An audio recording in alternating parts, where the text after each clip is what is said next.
महाराष्ट्र विधानसभा निवडणुकीचे exit poll आता समोर आलेले आहेत। इलेक्ट्रोल एजच्या सर्वेनुसार महाराष्ट्रामध्ये महाविकास आघाडीचे सरकार सत्तेवर येताना दिसते आहे। भाजपला 78, शिवसेना शिंदे 26, अजित पवार 14, काँग्रेसला 60, ठाकरे सेनेला 44, तर शरद पवार गटाला 46 आणि अपक्ष यांना 20 जागा मिळण्याची शक्यता आहे।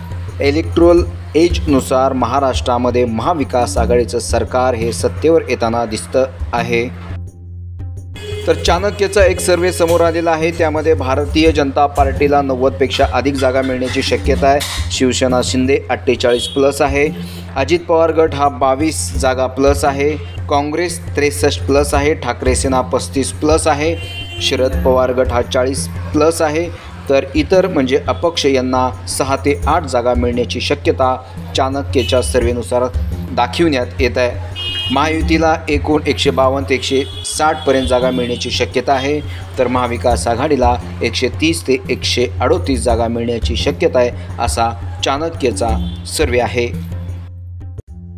तर मॅट्रिक्स या संस्थेचा एक सर्वे समोर आलेला आहे। भारतीय जनता पार्टीला 89 ते 101 जागा, शिवसेना शिंदे 37 ते 45, अजित पवार 17 ते 26, काँग्रेसला 39 ते 47, ठाकरे सेना 21 ते 39, शरद पवार गटाला 35 ते 43 आणि इतर म्हणजे अपक्ष 8 ते 10 जागा येण्याची शक्यता ही मॅट्रिक्स या संस्थेने दाखवलेली आहे।